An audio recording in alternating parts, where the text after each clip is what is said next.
आज हम एक ऐसे एआई स्टार्टअप की कहानी देखने वाले हैं जिसका लॉन्च इतना जबरदस्त था कि वो लगभग फेल ही हो गया। हाँ, बिल्कुल सही सुना। ये कहानी है इस बारे में कि कैसे एक तूफान के बीच से कुछ कमाल के सबक सीखे गए।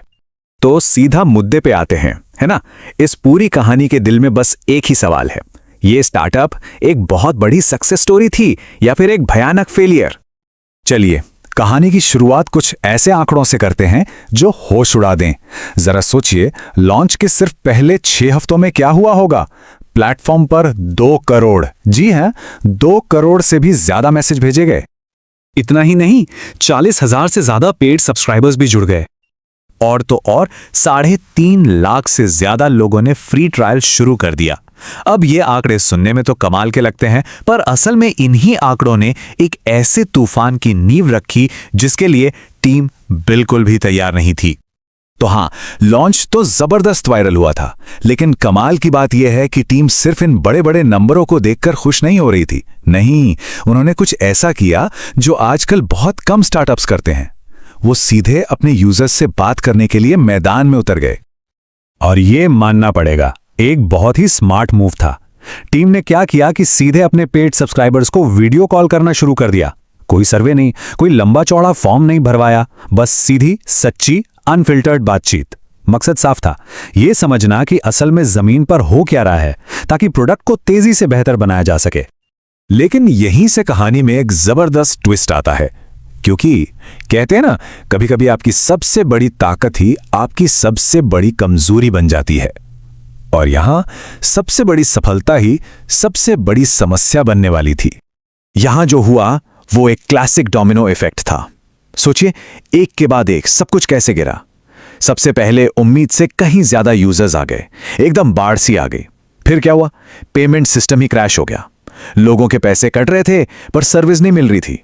इसके बाद हजारों लाखों गुस्से से भरे ईमेल्स की बौछार हो गई, और जब लोगों को जवाब नहीं मिला तो आखिरकार सोशल मीडिया पर स्कैम के आरोप लगने लगे। एक के बाद एक सब कुछ बिखरता जा रहा था। तो सवाल यह है कि इस पूरी अफरा तफरी के बीच टीम ने किया क्या? क्या वो घबरा गए, हाथ पैर फूल गए? नहीं, उन्होंने तनाव पर रणनीति को चुना। चलिए देखते हैं कि उन्होंने इस मुश्किल से खुद को कैसे निकाला। इस पूरी उथल पुथल के बीच फाउंडर ने टीम को एक मूल मंत्र दिया, चिंता नहीं, चिंतन करना है। और ये सिर्फ कहने के लिए अच्छी बात नहीं थी, ये उनकी सर्वाइवल स्ट्रैटेजी थी। मतलब पैनिक होकर कोई भी फैसला नहीं लेना है। रुको, ठंडे दिमाग से सोचो, प्रॉब्लम को ठीक से समझो और फिर उसका हल निकालो। उनकी पूरी स्ट्रैटेजी इस टेबल में साफ दिखती है। अब देखिए, पेमेंट फेलियर के लिए उन्होंने क्या किया। फौरन मैनुअल वेरिफिकेशन के लिए लोग लगा दिए। ये थी शॉर्ट टर्म सोच। और लॉन्ग टर्म के लिए पेमेंट पार्टनर के साथ मिलकर परमानेंट फिक्स पे काम शुरू कर दिया। फिर सपोर्ट ईमेल्स की जो बावाई थी, उसके लिए पहले तो पूरी टीम 24 घंटे 7 दिन काम पर लग गई। और फिर एक कमाल का लॉन्ग टर्म सोल्यूशन निकाला, अपना खुद का एआई सपोर्ट असिस्टेंट बना डाला। और अपनी इज्जत बचाने के लिए वो सीधे उन लोगों के पास गए जो आलोचना कर रहे थे, उनसे बात की और उनके फीडबैक को प्रोडक्ट को बेहतर बनाने में इस्तेमाल किया। मतलब हर प्रॉब्लम के लिए एक फौरी हल और एक पक्का लंबा चलने वाला हल। और वो जो एआई सॉल्यूशन था ना, वो तो गेम चेंजर साबित हुआ। आप अंदाजा लगाइए, इस एक एआई असिस्टेंट ने अकेले ही लगभग 40% कस्टमर सपोर्ट ईमेल्स को हैंडल कर लिया। इससे जो असली इंसानों की टीम थी, उसे थोड़ी सांस लेने की फुर्सत मिली और वो ज्यादा मुश्किल मामलों पर ध्यान दे पाए। अब आते हैं कहानी के सबसे दिलचस्प हिस्से पर, क्योंकि ये जो संकट था, ये सिर्फ मुश्किलों का अंत नहीं था, ये तो एक नई शुरुआत थी। यहां हम देखेंगे कि कैसे यूजर्स की शिकायतों को ही इनोवेशन का जरिया बना दिया गया और उससे कुछ कमाल के फीचर्स निकल कर आए। तो यूजर फीडबैक से सीधे 3 बड़े और नए फीचर्स बनाए गए। पहला था सुपर फिएस्टा, एक ऐसा स्मार्ट एल्गोरिदम जो किसी भी सवाल के लिए अपने आप सबसे बेस्ट एआई मॉडल चुन लेता है। दूसरा, पूरा का पूरा हिंदी इंटरफेस, ताकि ऐप की पहुंच और ज्यादा लोगों तक हो सके। और तीसरा, जो शायद सबसे अनोखा फीचर था, उसका नाम था अवतार। तो सवाल यह है कि ये अवतार हैं क्या? देखिए, ये कोई मामूली चैटबॉट नहीं है। जरा कल्पना कीजिए कि आप सीधे किसी एक्सपर्ट एआई से बात कर रहे हैं। मतलब इतिहास के बारे में जानना है तो सीधे भगत सिंह के अवतार से बात करें। करियर पर सलाह चाहिए तो एक करियर कोच के अवतार से, और तो और एक पर्सनल डॉक्टर के अवतार से भी बात कर सकते हैं। इसकी खासियत इस तुलना से साफ समझ आती है। एक नॉर्मल एआई से अगर कोई पेट दर्द के बारे में पूछे तो वो क्या कहेगा? यही कि पेट दर्द के कई कारण हो सकते हैं, डॉक्टर से मिलें, एक जेनरिक जवाब।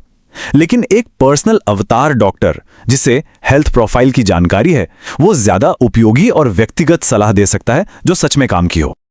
और इसी के साथ हम घूम फिरकर अपने उसी पहले सवाल पर वापस आ जाते हैं, तो क्या ये एक विफलता थी या फिर कुछ और? इस पूरी यात्रा का सबसे बड़ा सबक शायद फाउंडर के इसी एक वाक्य में छिपा है। फेल वो लोग होते हैं जो गिव अप करते हैं।